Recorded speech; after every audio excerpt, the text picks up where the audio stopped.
In this state, the presidency is the only one directly elected by you. Tonight, the two people who could next hold that office tell us why you should choose them to be your president. The office of Uachtaráin na hÉireann belongs to the people. Just 9 others in our history have been elected to the role of president. Each occupant has left a distinct imprint, and they have each reshaped how we understand the role of our head of state. Tonight, the question returns to you. What kind of president do the people of Ireland want now? And which of the two candidates with us here tonight will become the 10th president of Ireland?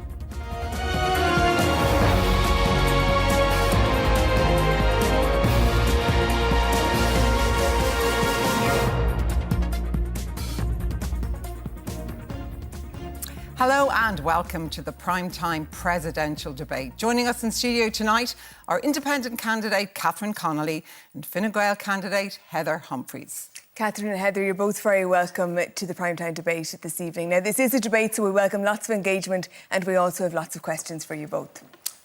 Listen, we're going to begin. Let me begin with you, Heather. It's a straight choice here for the voter. Tell them tonight why you would be a better president than the woman standing beside you. Thank you, Miriam. And just before I answer the question, can I just say that what we're seeing unfolding on our television screens this evening is absolutely awful. We're seeing members of our Garda Síochána being attacked with stones and with such things. And can I just say that if anybody knows anybody at those riots tonight, please tell them to go home. This is not what we are as a country. And we're going to come back to that subject. Thank you. I want to be president of this country because I want to be a president that will unite people. But why would you be better than the woman standing beside you? Yeah. Well, I bring a lot of experience to this job, and I know there are many people at home tonight that are wondering why there are only 2 people on this ticket, and indeed we're wondering that ourselves. Why there hasn't been more, and that's something that has been part of this process. And people, I would say to people who are thinking of not voting, to please come out tonight and please come out on Friday and vote for me, because I bring a lot of experience to the job, and I'm a mother, I'm a grandmother, and I have 3 young grandchildren. And when I look at them, I look and I want to see what kind of a country I want this to be. I want it to be an inclusive country. I want it to be a respectful country, and I wanted a country to be a country where they are safe. As I said, I bring a lot of experience. I'm a centre ground person. I'm a middle of the road person, like most Irish people. I'm not to the far left. I'm not to the far right. So I'm saying to the people at home tonight, please consider me to be your next president, and I promise that I will not let you down. I do not promise perfection, but what I do promise is I promise honesty, I promise compassion, and I promise service. OK. Catherine, why would you be a better choice of president, as people watch tonight, who'll be out voting on Friday, than Heather, who stands beside you? Yeah, I think it's historic in the first instance that there are 4 women here, 2 interferers and 2 female candidates, and that should be recognised. And I look forward to serving as president of this country. It will be an absolute privilege to do that. And I say to the people who are listening and watching that I'll do so with humility and with pride. And I will serve the people of Ireland to the best of my ability. What makes me different? Well, all women find it difficult to say but I believe that I have the characteristics to make a president. I have the characteristics that reflect what people value in Ireland: care, compassion, solidarity, standing with those that have are less well off than ourselves. I represent a different type of Ireland. Unfortunately, Heather is more of the same in relation to what the governments have done repeatedly over the years. I will be an absolute independent president with an independent mind, and I will take the vow 12/8, which obliges me to take a public and solemn vow to serve the welfare of the people of Ireland. And I will do that both in Irish and in English to the best of my ability, based on my record to date and the various roles that I've played. Sir. Catherine, you've talked a lot on the campaign about being someone of courage and conviction, and this is one of the key issues that's arisen in recent days for both of you.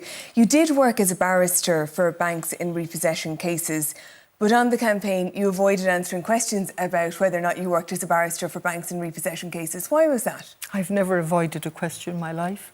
Actually, my life would be easier if I was less blunt and less straight and less direct. One journalist asked you seven times and you didn't answer. I beg your pardon? One journalist from the Irish Times asked you 7 times, did you do work for banks and repossession cases? And you said, I did all sorts of work. I was asked to specify. I absolutely confirmed that I worked for credit institutions and for different clients. I was asked to specify, and I said I wouldn't do that. And the Bar Council have come out, and various experts have come out, and indeed the Minister for Justice has come out to say that we owe a duty of confidentiality though we should not be the same as our client. We shouldn't be identified with our clients. Yeah, it's very dangerous. And I understand that point. I may put it to Heather in a second, but just on the point of transparency, and you as a president and transparency, you were asked the question. I'm giving you one instance where you were asked 7 times about whether or not you worked not on specific cases, but for banks in repossession cases, and you didn't answer. I suppose the question to you is that the transparency we can expect from you as president? You can expect openness and accountability from me as president. I work to the best of my professional ability as a barrister. I take my roles very seriously. I worked as a barrister for over 20 years and actually had a lot of different briefs from different clients. I have a duty of confidentiality. The court system is the court system utterly different from the Seanad and the Dáil. Separation of powers. It is really important that we respect the independent bar and that we are not identified with our clients. Okay. No lesser, let me put no that lesser to Heather person Humphreys, than the because Minister she's been raising that. I just want to finish. No lesser, please, yeah. No lesser that person than the Minister for Justice. The current Minister for Justice has clarified that better than I could clarify. And indeed that's true, isn't it, Heather Humphreys? Jim O'Callaghan has mentioned it, the Bar Council has said it, that this is a wrong-headed attack that you put out at the weekend. Yeah, well, I'm not asking Catherine to breach any confidentiality. I'm asking Catherine a very straight question. Did she represent banks in helping them to repossess Irish homes? That's the question. And I think Catherine needs to explain, as a politician, we have to be straight, we have to speak up and we have to tell people our position. So, the job of a barrister, I absolutely respect it, but we also have a job to do as politicians, and that's to tell people. She has been straight? Yeah. She has spoken up? She needs to... Catherine actually spoke in Galway City Council. She spoke against the banks. She said that the banks should... she spoke against repossessions. She also said the banks were criminals. And she said that in the Dáil. So Catherine needs to explain to people why, on one hand, she was representing the banks to repossess Irish homes, and on the other hand, she was standing up in a public fora and saying this should not be happening. This is extraordinary allegations. I worked professionally as a barrister. When I was elected in 2016, I made a very conscious decision to leave behind my job as a barrister, and I took leave of absence, and then I left the profession completely, although the wittier in the profession tell me, well, you can't leave that club ever. Orders for possession are made in a court of law or in a county registrar's court. It has nothing to do with the barrister. The barrister represents the client as best they can, whatever that client is. It is the court that makes the decision. And the courts So do you think Heather's being straight here? The courts were making decisions based on government policy that allowed banks bail them out and allowed them go down and repossess when they could. My personal experience is that county registrars and judges bent over backwards to avoid, that's simply my personal experience, to avoid giving orders for possession. The people responsible are the successive governments that refused, except for a very brief period, to put a ban on evictions. Repeatedly, Heather, as part of the government, has refused repeatedly to agree with motions put by various members of the opposition to have a ban on evictions. Heather, would you like to respond? Yeah, well, Catherine is, she's evading the question. It's a very simple question. Catherine, did you represent banks and work on their behalf to repossess Irish homes?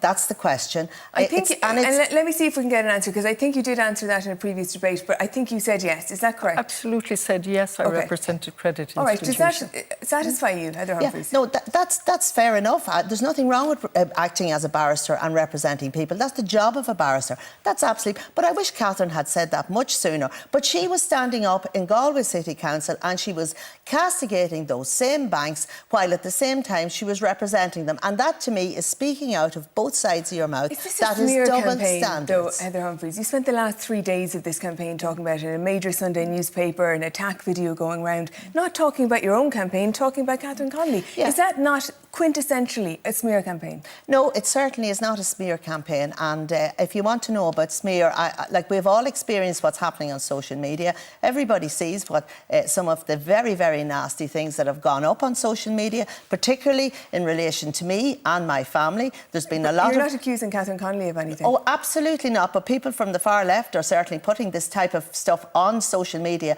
And I don't know if you saw it, but it's very clear that there's a lot of people out there saying horrible things about me and my family, about my religion and about my traditions. And I think that's unfair. Catherine Connolly presumably has no control over that. I'm not Whereas saying, you have control over what you and your campaign are saying. So it's a different thing, isn't it, when you're accused of a smear campaign? No, I think I want to be very straight here. I have asked a very straight question. And Catherine, I wish she had answered that 3 weeks ago, 4 weeks ago. She's saying now that she did represent banks. But I'm asking her, if she did represent banks, why did she not make that known whenever she was standing up in Galway City Council? That is the point here. You've asked that, and I don't know, do you want to clarify that, Catherine? Why didn't you answer it at the beginning of the campaign when you were first asked? I absolutely answered it and said I couldn't go into details in relation to what clients I represented. No, nobody was asking you, Catherine, the names of your clients, to be very fair. If I could, without interruption, please. I'm being accused of doing something that there's absolutely no basis to that. I repeat, I carried out each role I did to the best of my professional ability. To resort to this type of allegation is very low. And actually, if we were to ask the barristers in the Dáil what clients they represented, be an interesting outcome to that. But the independence of the bar, the separation of powers and the non-identification with your client are vital. And Heather has said repeatedly that she listens. Heather can't hear that I've said the first time I was asked, yes, I represent accredited institutions and clients. Then I was asked to be specific and I said, no, I can't go into those details. Yeah. I think, it's just very important here to know that nobody asked Catherine to breach any confidentiality.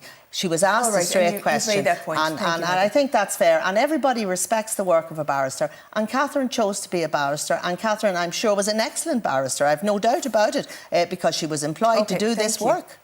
OK, we're going to move on. We're going to move on to foreign affairs, because I suppose you both know more than anybody else diplomacy, state visits, public engagements, both here and abroad. They're a vital part of the presidency. And I suppose they influence the perception of Ireland on a world stage. So let me begin, Catherine, with you here, if that's OK. In May, you said in the Dáil that Europe has completely lost any moral compass, if it ever had one. In February, you said there are countries we certainly cannot trust. America is one of those. And then you went on to mention England and France. The German ambassador has released statements concerned about your comments about their country. Have you ever thought, Catherine, if you do become president, what those comments might mean for our relations, I suppose, as a country, a small country, Ireland, with Europe and the European Union? I think it's very important as a small country that we speak truth to power.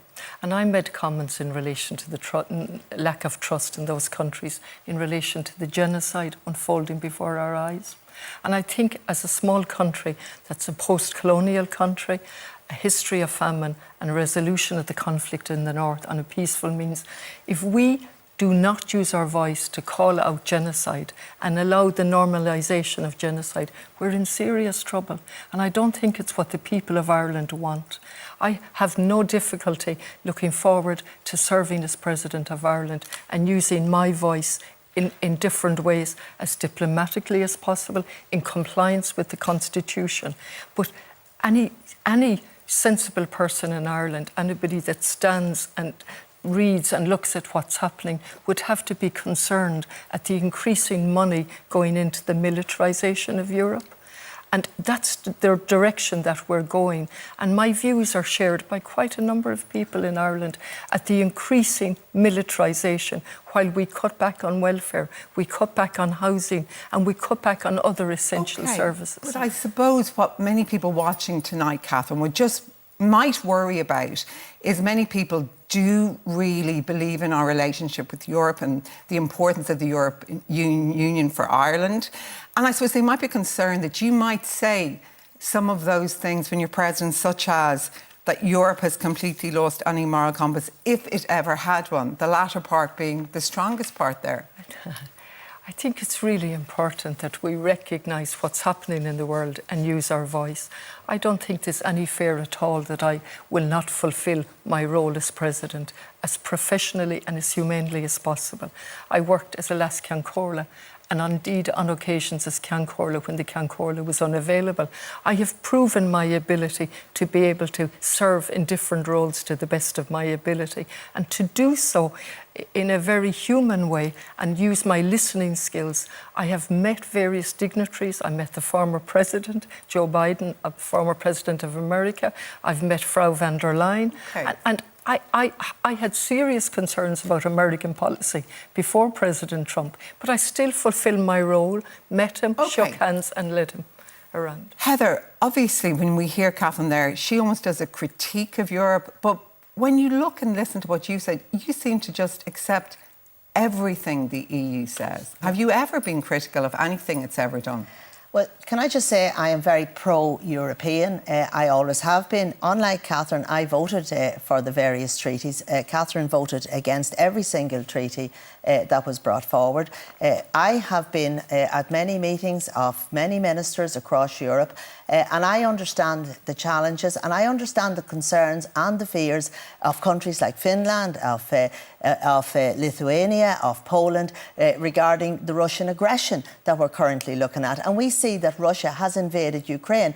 But Europe is very important to us. But can I just ask you, Heather, have you ever said anything critical about either European Union or Europe, even in relation to Ursula von der Leyen when she spoke about Gaza? You didn't criticise it then? Well, actually, I feel that Europe should have acted sooner in terms of Gaza. I absolutely agree with that. But in terms, we are part of the European Union. But have you ever been critical? Sorry. I'm sure, yes, I have spoken up. Of course I have spoken up. When? But can I just say one thing?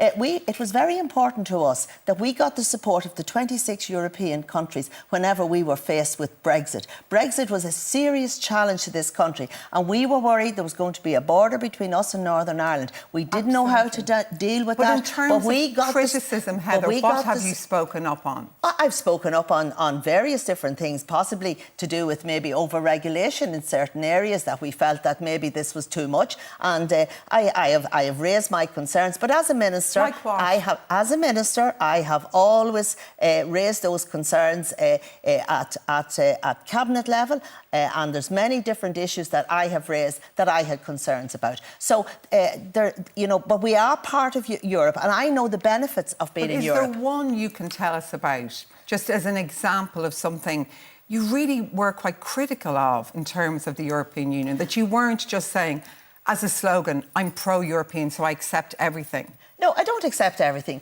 And nobody does accept everything. That's what Europe is about. It's about trying to get consensus, about trying to get agreement. But I know from going on trade missions abroad, one of the biggest selling points we have is we are part of the European Union. When we go to other countries, we say Ireland allows you access to a huge market of other people. And that's what attracts many companies to come to this country, is because of our membership of the EU. And it has served us well. And it has been a wonderful peace process, as has been said. OK, we'll leave that section there. Yeah, well, we're staying with the issue of foreign affairs because, Heather Humphreys, you've said that you believe there is a genocide in Gaza. Do you think the US has enabled that genocide?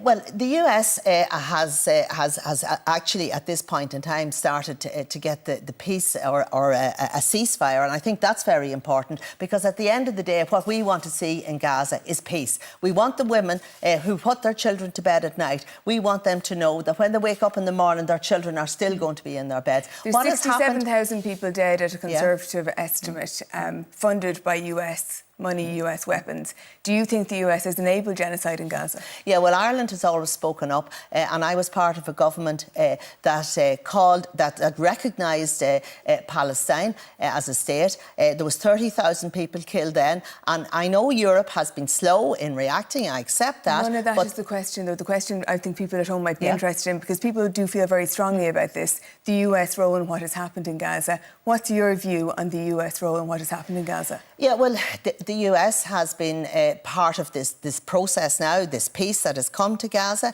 and of course it hasn't. It has been a very, very difficult time for everybody there. And yes, we did speak to our neighbours, and we have spoken to the US, and I'm glad that we are where we are now, because what happened in Gaza was wrong. Okay. I spoke to the young girls, 2 young girls from Gaza. They lost their 3 sisters. So it has been an absolutely terrible and horrific time for the people in Gaza, and we stand behind the people of Gaza in this country. Right. And I'm glad that I was part of a government that recognised the state of Palestine. Thank you, Heather. Catherine, you've described in the past week the US President as a genocide enabler. You're very clear on where you stand in it.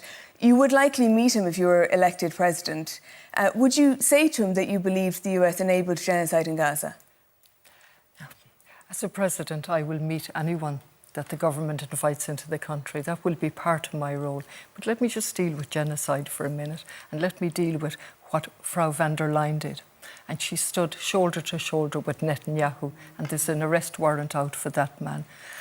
In relation to genocide, it was enabled and resourced by American money, along with other countries. And that genocide has continued, and you've mentioned a figure. And what we haven't mentioned are the amount of bodies still under the rubble. Yeah. And we haven't mentioned the history in relation to what happened. So we have actually on this station covered what's happening in Gaza an awful lot. And my question for you tonight and for listeners at home or viewers at home is, if you meet the US President, you said you will meet him, will you say what you've just said to me there? Obviously, we're having a debate here. In relation to my role as President, it obviously depends on how I'm meeting them, what the subject is. So if I'm just have a passing like I had with Frau van der Leyen when she came to the Dáil, it was to bring her in. I actually had a few words in German with her. The same with former President Joe Biden. I wasn't engaging with them. My role as Lascian Corla was to meet them, to let them sign. And obviously... So this would be different, wouldn't it? If you were the Irish President, Uachtarán na hÉireann, meeting the US President, you would have more than a passing engagement. It absolutely depends. And the reason I'm pressing the point is because viewers at home will want to know, will they get the Catherine that they're seeing here tonight and your views on what the US role is in Gaza when she's President, or will it be a different Catherine? Which Catherine will it be? It will be the President that represents the people of Ireland as best I can. And I think people are in no doubt that when I become President, with the votes on Friday, that it's a different role for me. It has come up, for example, in relation to signing legislation, which we might come back to. And I do understand that. I do understand, right? But there will be people at home thinking, on the one hand, some people who will want to vote for you because you have said the US President has enabled genocide. Yes. And people at home be very worried about voting for you because you've said the US President has enabled genocide. And they will all be wondering, what will you say to his face on behalf of the Irish people, given how important the US is to the Irish economy? So can you give us a clear answer? What will you say to his face? I'm giving you a clear answer, but it's a speculative question. And so it will absolutely depend on what's on the agenda for speaking. If it's just a meet and greet, then I will meet and greet. If the discussion is genocide, that's a completely different thing. But I doubt if that would be the discussion with the President coming here. I doubt if that would be on... You doubt if Gaza will be on the agenda? Absolutely would doubt that, especially with the President who has a symbolic role in that sense of meeting someone and greeting them. So you wouldn't expect political issues to arise then, really? Not in the way that you're speculating that they would arise. Absolutely not. And I have no difficulty, and I will repeat, in fulfilling my role in meeting people. And I think, I've been out canvassing since July, and I've met different interest groups. I've been in schools, and what has come up repeatedly is say people with disability, and then I clarify that's a policy issue. And housing is a policy issue. And people understand that, but they just want to be heard. And equally on all the vigils and protests in relation to genocide in Palestine, people absolutely understand the role of a politician and then the role of a president. There's been no misunderstanding on my part or on people's part in relation to that. Thank you. OK, we're going to talk, I suppose, about personal judgment now, and some questions for you both. Heather, let's talk about Shane and Lucia O'Farrell. I mean, for people watching who may not know the story, Shane was a beautiful young 23-year-old man who was killed in a hit and run near his home in Carrickmacross. The driver who killed him had 40 convictions and he should have been in prison. Now, his mother, Lucia, has campaigned endlessly for her son. And yet you were her local representative, Heather. You were the TD in the area, and you never bothered to meet her in person. Well, first of all, can I just say I have huge sympathy for the O'Farrell family and what they have come through. I did speak at length with Lucia, and when I was finished that phone conversation, I can tell you there was tears in my eyes because her son was around the same age as one of my children, and that could have been any of us. So my heart goes out to the O'Farrell family. And can I just say that I'm sorry that I wasn't able to deliver what they wanted. I really am sorry. I'm sorry they lost their son, and I'm glad they got a state apology. I really am, and they deserve that. Heather, what this is about really, I suppose it's about personal judgment. A lot of people watching tonight, that's why they'll vote for one or the other of you. And I hear what you're saying, you're very sorry, and I think everyone will accept that. But the bottom line is that you didn't bother to meet this mother. She was in your area. Did you talk to ministers who you were working with? Did you petition on her behalf? And I mean, I know we're only journalists, but Lucia contacted me early in 2012 and she came in here to Primetime and we spoke to her with her daughter Gemma. So you say you want to be a president for all of the people, but you didn't meet such a deserving woman in your own constituency. No, I did speak to her on a number of occasions. I wrote to ministers on her behalf. I wrote to Minister Shatter. I wrote to Minister Flanagan. I spoke to ministers and I did everything I could. And as I said, I'm sorry that I wasn't able to deliver for them what they wanted. Do you think you failed her, Heather? I did my best, and I'm really sorry if she, I'm really sorry that I wasn't able to deliver what they wanted. But I'm glad, I really am glad that they have got a state apology, and I'm sorry that state apology wasn't given when I was part of the government. When you look back on it now, Heather, why do you think you didn't meet Lucia? I spoke to her on a number of occasions, and I said, send me on the issues that you have. She sent them on to me, and I made the representations on her behalf. I genuinely did, and I did send her out the correspondence that I received from the ministers at the time. So I did my best, and as I said, I'm sorry that I wasn't able to deliver what they wanted at the time. And we all make mistakes, Heather, but in retrospect, do you think that was an error of judgment on your part? Well, as I said, I am sorry for the O'Farrell family and what they have come through. Shane was a lovely young man, and unfortunately, he was killed by a motorist that should not have been on the road. So what can I say? Only I am very sorry, and I wish that I could say something or do something that would bring their son back. Thank you for that. Catherine, your trip to Syria, you said it was a fact-finding mission, but when you went there, you met a pro-Assad businessman who was actually under EU sanctions, and then it transpired The man who showed you around one of the Palestinian refugee camps was part of a militia, and he had actually starved some of the refugees in that camp. Surely that was an appalling error of judgment. Well, actually, I went to Syria on a fact-finding mission. I went with a group of 4 TDs, including myself, and a group of activists who had been active for a very long time in relation to the Palestinian refugee crisis. I flew into Beirut and went into Damascus, and I visited the very first visit to the Yarmouk refugee camp. Now, that's not exactly what I'm trying to get at here. I hear you, and Yes. intentions might have been good. Was there naivety? I mean, the Irish, Syria, you know, they feel, that group, that you were used by Assad's regime as a propaganda boost for them. I was far from naive in relation to Assad's dictatorship.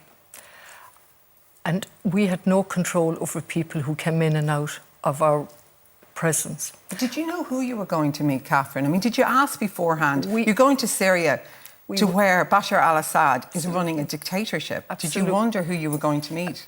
I was fully aware of Bashar al-Assad's regime, and indeed that regime was backed by Western powers and by America. Our own Taoiseach, when he was a minister, went over and visited there and met with Bashar al-Assad. I didn't do anything like that. And I'm not even making a comment on the current Taoiseach going over, except it's a fact that he actually went over and sat with Bashar al-Assad. But Catherine, you went on that mission, as you say, as a fact-finding mission. Yeah. First of all, what facts were you going to find from a pro-Assad businessman and a pro-Assad militia commander? We met lots of people when we were there. Different people came in and out as we toured that, which was a city that was destroyed. And actually the destruction has left an absolute mark on me. We were shown around by one person in a bus. Where we stood for a while, there was a group of people that came in and out. The person that's showing around was a member of the militia who had been starving some of the refugees. I couldn't possibly endorse any action that was done by anybody on. But did you ask who you were going to meet? We went over to meet the refugees, and if I could we went around that camp, and the destruction was horrific. We didn't have any of those men in that bus going around. We went and met. Maureen O'Sullivan arranged a meeting with UNRWA in relation to the refugees. We met with Syrian Christians. We went into a hospital. We met with a nun. We saw the utter destruction that... And I hear you, and clearly the intentions were incredibly good. But your picture, Catherine, appeared on Syrian state television. So was it an error of judgment, and was there a naivety there was no that you went there and met all these people you should not be in the company of? There was no naivety on my part in relation to a dictatorship, the Syrian regime. I've never had any doubts about the Syrian dictatorship, unlike countries that supported it. But in retrospect, do you regret that they could use it, that dictatorship which you abhor, they could use you and your image as a boost for their regime? Any government can use an image. Similarly, when the current Taoiseach went, his photos appeared with Bashar al-Assad. That doesn't mean that the current Taoiseach, when he was minister, endorsed that regime. In fact, the contrary was said by him repeatedly. And so we'll go back to the refugees who sat and talked to us and did their best to explain the life of a refugee going back to the Nakba, 1948, generation after generation that could never return Heather, to Palestine. what do you think of that trip? Well, I'd just like to ask Catherine who organised the trip, and she was accompanied by Mick Wallace and Claire Daly, among others. So I'd just like to know who organised the trip, and you know, the taxpayer paid for the trip. And Catherine said she was on a fact-finding mission. Okay. And I'd just like her to tell the taxpayer the facts around it. First of all, we're all paid in taxpayers' money. Our salaries are paid in taxpayers' money. And second, would you pay tax on your salary? I didn't interrupt you at all. Okay. I didn't come back in relation to Lucia Farrell, and there are many things I could say on that. So I was asked, did I pay for it? And I paid for it through my parliamentary activities allowance. And under that allowance, there are different categories. One of them is research and policy. And I used some of that to fully finance the trip. It was absolutely educational. It deepened my Okay, to understanding. answer Heather's question, and then I'm moving to Sarah. Who organised it? A private citizen in Dublin who had previously organised many trips to the occupied territories, to the West Bank, over and over. A group of, I was with 4 TDs, including myself, Maureen O'Sullivan, whose name is repeatedly left out, and she's given me permission to use her name. All right, thank you. Heather Humphreys, I'll come to yourself again. There's been some controversy about your decision as a minister to forward a letter advocating for a farmer in your constituency who is facing animal cruelty charges. Now, that case was later dropped. I know you have rejected claims of political interference. You say you abhor cruelty to animals, but you support fox hunting. The ISPCA has said in the past that fox hunting is a despicable form of deliberate cruelty to animals. So how does that make sense? Well, fox hunting, among other things, is a rural pursuit. And I support rural pursuits and people who engage in them. I don't fox hunt. I've never been at a fox hunt. But that's part of our culture, it's part of our heritage, and it has been there for many, many years, and I support it. Do you think it's cruelty to animals? It's part of our heritage. I understand that. Yeah, well, cruelty to animals in my book is somewhat different to fox hunting. It's a rural pursuit, and foxes, there's a lot of foxes around, as we know, and people go hunting the foxes, and once the controls are in place and once the rules are abided by, I support rural pursuits. Catherine, what do you think of that? I have great difficulty with fox hunting. Although I do understand the context of it, I have great difficulty, and I've expressed my opinions in the Dáil in relation to it. And however, foxes are not a protected species, and that's a gap. They're not a protected species. They're also a threat in terms of wildlife, in terms of sheep, and so on. So I think we need to look at it in a slightly different, a broader lens as to how do we control foxes in a humane way? How do we do that? In terms of ecology and in terms of animal welfare. So do you agree with Heather then when she says it's a rural pursuit? Very many people out there enjoy it as a sport. No, I have a difficulty. It's part of our tradition. No, I don't agree with her on that. I have a huge difficulty with fox hunting for the sake of it. I'm putting it in a different perspective, that we should be looking at what needs to be done in terms of the ecological overall environment. How do we control foxes? They're not a protected species. Okay. Heather, you say one of the reasons you support it is because it's been going on for hundreds of years. I mean, there's been lots of inhumane traditions that have gone on for hundreds of years, and people have stopped them because they realise they're cruel. Have you given it any thought beyond that? Well, as I said, it is a rural pursuit. No minister has banned it, and nobody has come forward with proposals to ban it. I think there's legislation going through the Dáil at the moment. Well, I don't know. I'm not aware of that. But what I can say is that it has it's something that rural people have participated in for generations. No, I do. I understand you made that point. But but what I'm saying is that the only reason you support it? Because we've always done it. No, well, it is a pursuit. It's a rural pursuit, and people participate in it. But there's a lot of rules around it. There's a lot of regulations around it. And I have to agree with Catherine because, like foxes, are not a protected species. Foxes can do a lot of damage, particularly on farms, and particularly when it comes to young lambs. I said that earlier today. There's a lot of damage that foxes can do. They had the same problems in the UK, but they banned it in the UK and managed it in a different way. Yeah. Well, as I say, if it's a decision of the government of the day to ban fox hunting, that's a matter for them. As President, as President, I want to speak up for rural Ireland. I'm from rural Ireland, and I want to highlight all the good things about rural Ireland, and there's so many good things there. So as President, that's what I want to do, and I want to make sure that farmers and rural people are recognised and valued for the huge contribution that they make to this country. Okay, Catherine. I think there are many, many challenges to sustainable living in rural areas. I think we have failed to have balanced regional and rural development. We have policies that haven't been implemented. As I travel the country, from Donegal down to Cork and across the country, the same themes emerge all the time. Lack of infrastructure in rural areas. I think of a town in Connemara that can't have houses because there's no sewage treatment plant.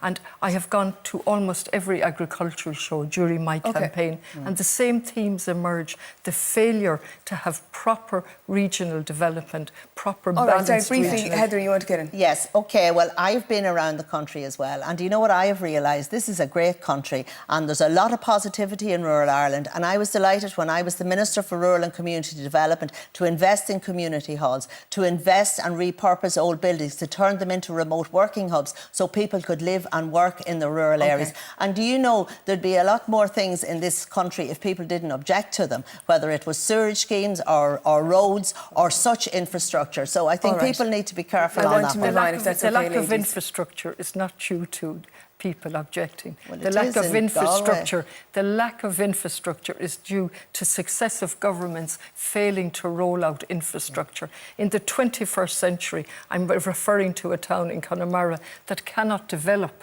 so that we can have a sustainable Gaeltacht because there's no sewage treatment. All right, I want to move on if that's okay. And Catherine, I want to talk about your choice to hire someone who's convicted in the Special Criminal Court on firearms charges related to dissident republicanism. The gang she was part of was caught wearing wigs with cable ties, carrying 2 guns, one of which had been previously used in a murder. It's been well aired, you hired this person to work in the Oireachtas, and you've said multiple times you felt she has been completely rehabilitated. And this question isn't really about her at all, it's about you and your own judgment. Because you're very clear that you see yourself as the candidate for peace, that you abhor violence. So did you ask her, or does it matter to you what she intended to do with those guns? Of course it mattered. The Special Criminal Court gave a conviction, gave a prison sentence. She served that prison sentence, not in its entirety, because she was absolutely a model prisoner. When she came recommended to me, I spoke with the person who recommended her. Eamon O'Keefe, former minister, former TD, had absolutely no hesitation in giving her the highest recommendation. This is a former minister and TD who was part of a committee that visited... I understand that. The question is, important. I think a lot of people, if they've been paying attention at all over the last couple of weeks, will have heard that Eamon O'Keefe was the person who recommended her to you. The question is, did you talk to her about what she intended to do with those guns? No, she had already been convicted in the court. She had served her prison sentence and she was rehabilitated. My judgment was in relation to taking on this woman for a brief period of time, in any event, regardless. And she came highly qualified for the job. And this issue goes to the heart of what rehabilitation is. What do we mean what do we mean when we say rehabilitation? And we've seen, as a result of this story, the Irish Penal Reform Trust coming out and various people who haven't been given a second chance, and the barriers and the obstacles that are there preventing somebody who has served a prison sentence from reintegrating into society. All right, Heather Humphreys. Well, first of all, can I say that you can't have rehabilitation without accountability. And this particular person we still don't know what she was going to do with the guns. She was a member of IRIGI. That is an organisation that wants to pull down the Good Friday Agreement. It's a registered political organisation. It is, but it's still an organisation that wants to pull down the Good Friday Agreement. So what we need to know is why did this woman get access to our national parliament, to Dáil Éireann, without the necessary Garda clearance? And that is a serious risk. It was a serious risk, in my view, to our national parliament. But the question here remains... So does that go back to your judgment, Catherine Connolly? And plenty of people have raised the same question that Heather Humphreys is raising. Your judgment in allowing that person in without being fully Garda vetted, and that Garda vetting taking an awful long time. I think Heather has agreed that the signing in and out of someone is a normal procedure. Yeah, normal for a week or two, Catherine, not for 6 months. I think on the last occasion, Heather, you said 3 weeks. So now 3 weeks. We're now accepting that it's a normal procedure while the application to be is ongoing. And so we now have accepted that. Nobody raised that this woman was a risk. Nobody raised it with the Ceann Comhairle or with the houses of the Oireachtas. I knew the application process was the application was being processed. It wasn't convenient at all in the sense that it was taken so long. And can I ask Heather Humphreys about the points that you've been making, Catherine Connolly, about rehabilitation? Because I know, Heather, you said you are fully supportive, obviously, of rehabilitation. So would you hire somebody with a previous conviction, robbery, assault? Is there a crime that you wouldn't hire somebody for? Where's the line for you? Yeah, well, I wouldn't hire a convicted rapist in the Dáil or in Áras an Uachtaráin, and that's for sure. And there's no equivocation on that. I said that out very, very clearly. Okay, so is that it? Would you hire somebody such as Catherine Connolly has described, who has been through the Special Criminal Court, served her time, is being rehabilitated, recommended to you by a fellow TD? Yeah, well, I think there's an appropriate place to rehabilitate people, but they must admit that they made a mistake. You can't have rehabilitation without admitting that you did wrong. I have never heard that this particular person has said she did wrong. She pleaded not guilty. Okay. And I think it's important to say that you can have rehabilitation, but I don't think that our national parliament, our Dáil Éireann, is the place to rehabilitate somebody who was convicted by the Special Criminal Court of possession of firearms. So even if this person had said, I'm sorry, I did wrong, you still wouldn't have hired her? Well, I think we have to, everything is commensurate, and I think it's important that somebody like that would get an opportunity in a place that was less sensitive than Dáil Éireann, because you know it contains a lot of very confidential information. A lot of very serious decisions are made in our Parliament, and I think it's someplace that you need to be very aware of security. Does Heather have a point, Catherine? You know, TDs sign in people all the time. I signed her in and signed her out. I vouch for her. I'm with her. She can't walk around the Dáil on her own. It's not allowed when you're signing somebody in. So she was with you 24 hours of the day, or every hour that you were in there? Just let me explain. She can't walk around the Dáil on her own. She gets a pass every single day. She has to be accompanied by me going around. She has to be in my office. She cannot walk around the Dáil. In relation to... If she has a pass, Catherine, she has access to the Dáil now, in fairness. In relation to risk, it's really important to find out. It has been said in the papers that she was a risk. No guards ever brought that to the attention of the houses of the Commission. No guards brought that to the attention of the Ceann Comhairle, ever. So here we have a woman who's a model of rehabilitation. She actually got out earlier because she was such a model. This was a woman who studied, which is not necessarily, but it's just an interesting fact. So presumably you'd invite her to the Áras? PhD. You'd have no problem with that? Who I invite to the Áras, I'll decide in due course. The first group to come to the Áras will be the carers. I've given a solemn promise. The second group to come to the Áras will be a school but that this lady that we're discussing this evening, or somebody with a conviction of that sort? That's speculation in the future. As president, it's not really. It's a straight question. As president, I will be inviting different people to the Áras and different groups, and that will absolutely depend on giving recognition to groups on the ground, giving recognition to carers, and I have various projects that I will be rolling out. Okay, thank you.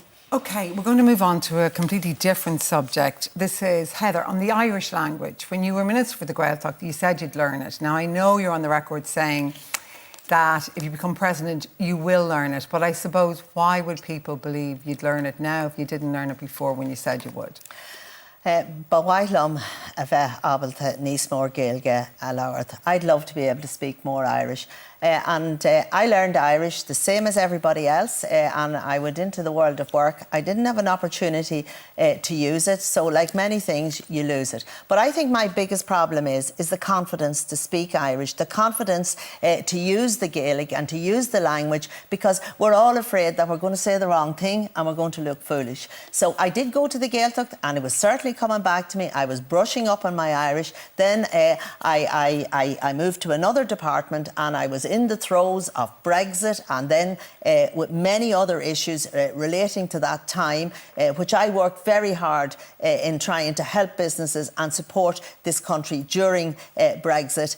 So what I would say is I commit to returning to the Gaeltacht, to returning to Donegal and learning Irish, because I'm very proud of our language, and it's an old language, and I do feel that the language can be used as a unifying force in this country, because we look at Miss Irvine in Northern Ireland, and again, she is so fluent in Irish. And actually, when I was made the Minister for the Gaeltacht all those years ago, my church that I belong to gave me a Bible as Gaeilge. And I'd love to be able to read that Bible as Gaeilge. And I commit to learning Irish. So was it just you were too busy to learn it? It wasn't a priority?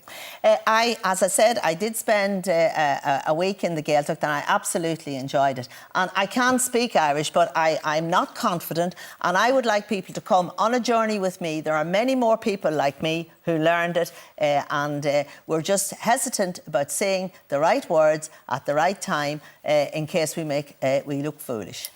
I mean, Catherine tá Gaeilge ólín a gá tá Gaeilge líofa agat, but an gapan tú go bhfuil sé tábhairteach go mbeidh Gaeilge ag Uachtar an na HÉireann agus céim fáil?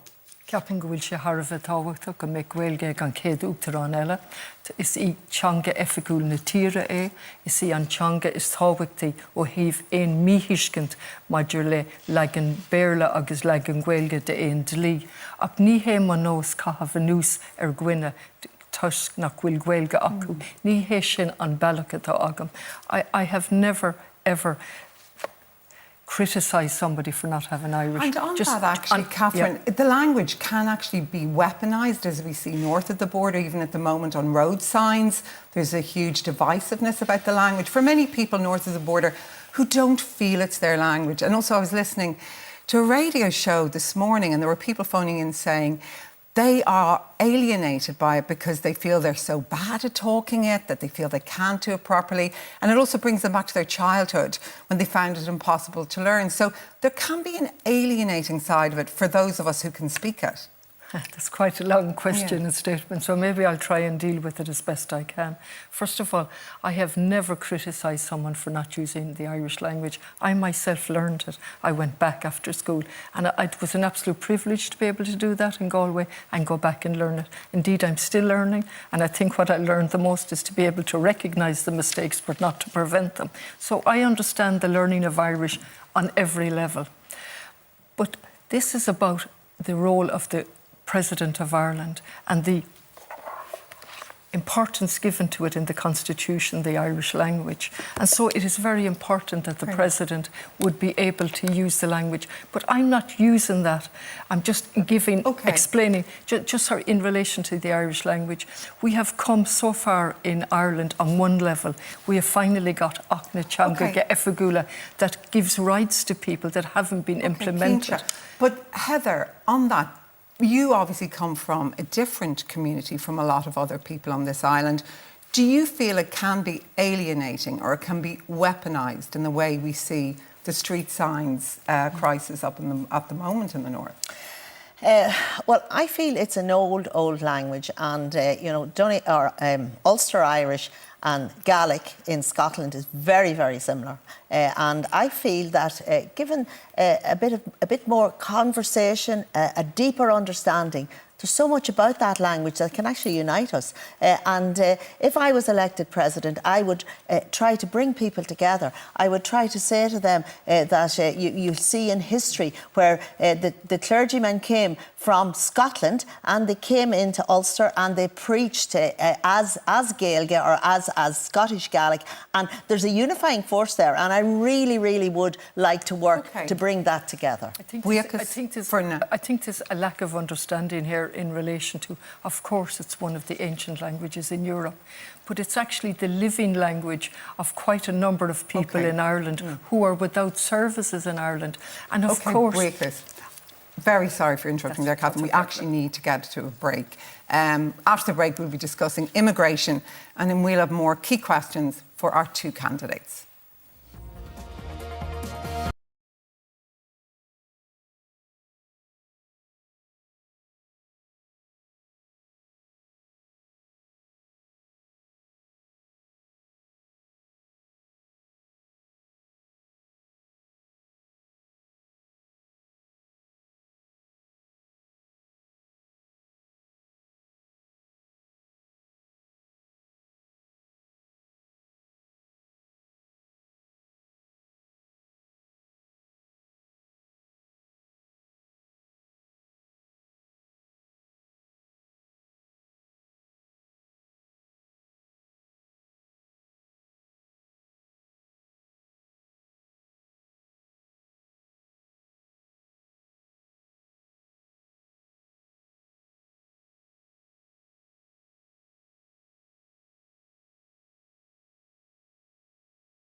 And you're very welcome back to the Primetime Presidential Debate. And ladies, I want to talk to you now about immigration. Heather, I'll start with yourself. A lot of tension and unrest in City West this evening. You mentioned it at the start of the debate. The public order unit has been called. Unfortunately, it's not the first time we've seen scenes like this in recent years. So as President, how would you speak to all the people at times like this, many of whom actually feel like their concerns have been ignored?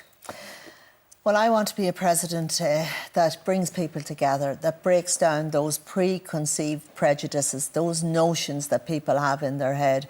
And I really would want to use the Rs as a place where people can have safe conversations and to build bridges, because we live in a divisive society and it's important that people get the opportunity to see what other people are thinking, to understand and to have a better understanding of other people's cultures, other people's ideas.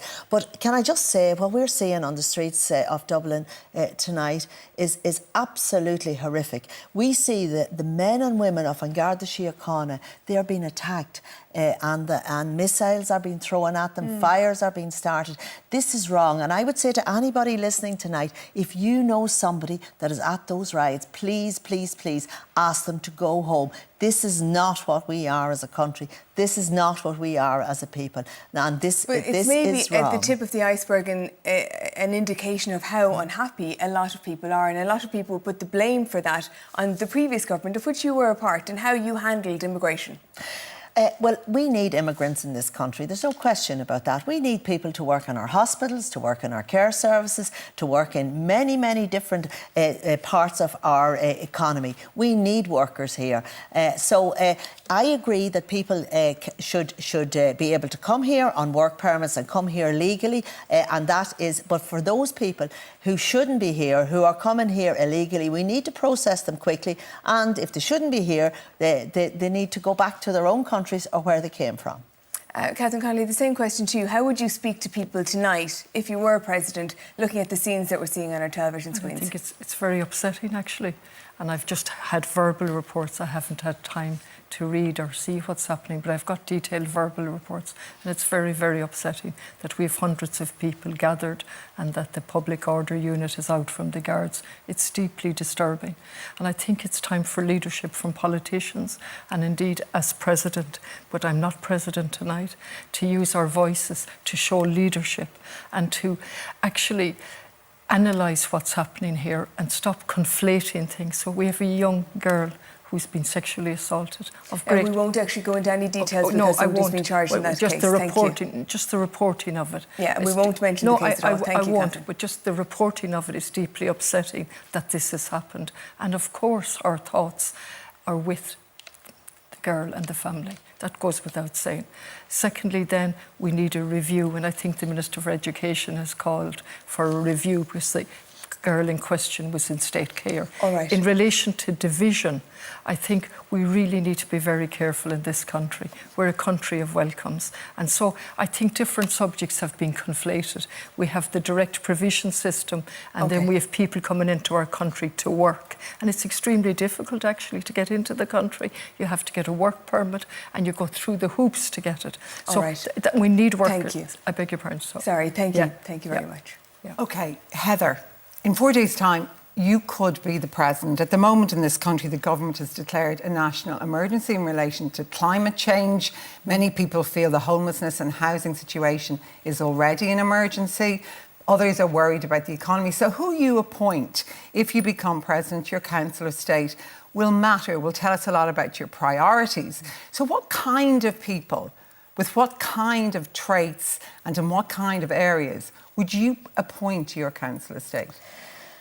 Well, first of all, I would like to appoint more women to the Council of State, and I think that's important because every time I made appointments, I always tried to bring a 50-50 gender balance. So my first priority would be on women, and I know that there are many, many women out there who are very, very well qualified to sit on the Council of State. Obviously, the role of the Council of State is to advise the President on all things relating to the Constitution, so they would need skills in that area. But I do think that people who have expertise in climate change would be very, very useful. But apart from the Council of State, it's my plan to set up a Council of Youth.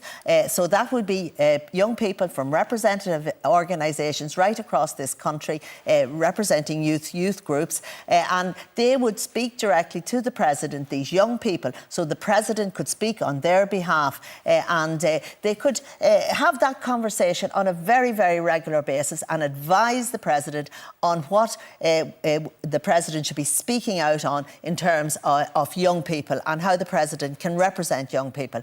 I also feel it's important that older people should get representation, and I want to be a voice for older people as well, because sometimes they feel left out and they feel that they're not being listened to. So that's I also would take that into consideration when I would be appointing the Council of State. Have you any specific people in mind? No, I haven't, to be honest, but I certainly will have. I know many people who are very well qualified in many different areas. Over my time as a minister, I was 10 years as a minister, and I met many wonderful women in all different walks of life, and I am sure I will have no difficulty finding the right skill set in that cohort. And Catherine, the same question. And just to bring the viewers into it, I gave you more time there, Heather, because we have to give you both equal time, and you were slightly under there. So for you and your Council of State, so we would know your priorities, Catherine, what kind of people would you appoint to it? First of all, the President can appoint 7 members to the Council of State under the Constitution. All the other members are already set out in the Constitution, the Supreme Court judge and so on. That's all set out. So you can appreciate it's been 3 months of hectic activity, and all my energy has gone in to the campaign. However, the Council of State will be absolutely vital to me as President, and I will be looking to have as diverse a range of people in those 7 appointees or nominees. Disability, quite clearly, diversity, young and not so young on that, bearing in mind that they will be advising the President on different areas. So I will be looking very, very carefully at the appointments. Thanks for that, Catherine. Heather, I want to ask you a final question to both of you, actually. The presidency, Heather, requires, as well as everything else, Catherine mentioned it at the beginning of the debate, humility. Can you think of something that you feel sorry about or have regret over? Yes, I do, actually. When I was the minister during COVID, we took the medical advice on a number of different things. But what really strikes home to, or really hits me hard, is the fact that there were regulations there where when when a relative was dying, you couldn't hold their hand, you couldn't whisper something in their ear, and that stays with me, and I regret that. I really do. Because I think we could have found some way, because when a loved one is dying and you can't hold their hand and you can't sort of whisper something or maybe say those final words, I think we could have found a way around that, and I regret that. I genuinely do, and I think it's something that is not easy for the families that watch their loved ones dying and they were looking at them through a window. I think we could have found some way to deal with that. OK, thank you, Heather. And the same question to you, Catherine. Well, actually, Heather has touched on something that really upset me from day one, and I agreed with the government in relation to the restrictions. Sorry, Catherine, I'm sorry to interrupt you, but the question is about your own regrets. Yeah, I actually regret agreeing with that, but I went because the fear was so extraordinary that I went with that. Afterwards, I did not give support to the government after that because the bond of trust was broken. They gave a commitment that would come back regularly in relation to the review of those restrictions, and that didn't happen. And I agree with Heather, except it was government policy. It was the most appalling thing to watch, that people in nursing homes... So what is your own personal regret? I'm not clear. My personal regret is that I agreed in the first place to the restrictions. OK. Absolutely. I did it on good faith, and I actually articulated that in the Dáil, that I did it on good faith. And when the trust was broken after that, because I watched what was happening with nursing homes. OK. Can I just come in? to say that we followed the medical advice, but I just feel that we could have found a way to do it differently. understand. I agree, and the most important thing I is understand. that we learn from it. We Ladies. learn from it for the next time that we have the same crisis. Thank you both so much for your time this evening. And indeed, that is it from us for tonight. Straight after this, live on RTE News Channel, YouTube and on TikTok, the RTE Behind the Story podcast team will have live reaction to the debate that you have just watched. For now, though, from Sarah and myself, from everyone on our primetime team, from the two candidates, we wish them both the very best of luck on Friday. Thank you all very much for watching, and Ihawa.